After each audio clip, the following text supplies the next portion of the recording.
بسم اللہ الرحمن الرحیم۔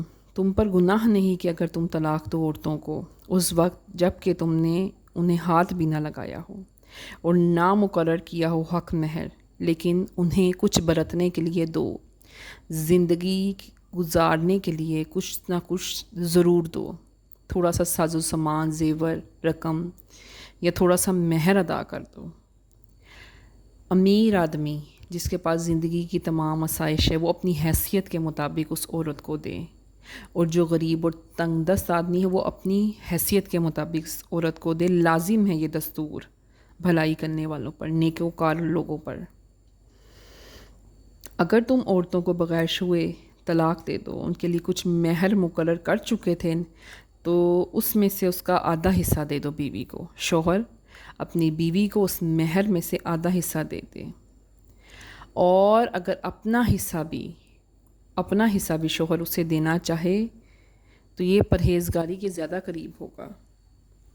اور آپس میں ایک دوسرے پر احسان کرو، بے شک اللہ تعالیٰ تمہارے کام دیکھ رہا ہے۔ یعنی اپنے مہر میں سے، اپنی رقم میں سے وہ اپنی عورت کو آدھا حصہ دے دے، یا عورت اسے آدھا حصہ معاف کر دے۔ لیکن اگر اپنا آدھا حصہ آدمی اپنی بیوی کو دے کر آزاد کر دے تو یہ زیادہ قریب ہے پرہیزگاری کے۔ اللہ تعالیٰ پسند کرتا ہے ان لوگوں کو جو پرہیزگار ہیں، ہر معاملے میں اللہ تعالیٰ سے ڈرتے ہیں۔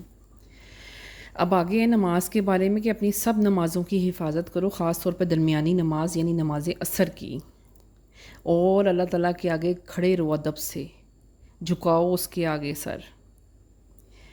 نمازوں کی حفاظت سے مراد ہے کہ وقت پر ادا کرنا، پابندی سے ادا کرنا، ارکان کو پورا کرنے کے ساتھ ادا کرنا۔ اور اگر تمہیں دشمن کا خوف ہو تو بن پڑے نماز ادا کرو۔ کیسے؟ کہ خوف ہو کہ میرے سامنے دشمن کھڑا تو 4 رکعتیں، 2 رکعتیں، 3 رکعتیں چھوڑ کے صرف ایک فرض ادا کرو، وہ بھی اشارے کے ساتھ۔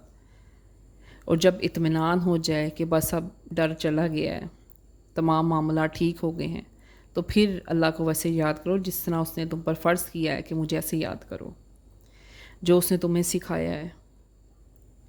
اور جو تم میں سے مریں اور اپنی بیویاں چھوڑ جائیں تو وہ اپنی عورتوں کے لیے وصیت کر کے جائیں، تاکہ وہ زندگی کا نان نفقہ، زندگی کی ضروریات کا سامان اس سے ادا کرو، تاکہ وہ اپنی زندگی گزار سکے۔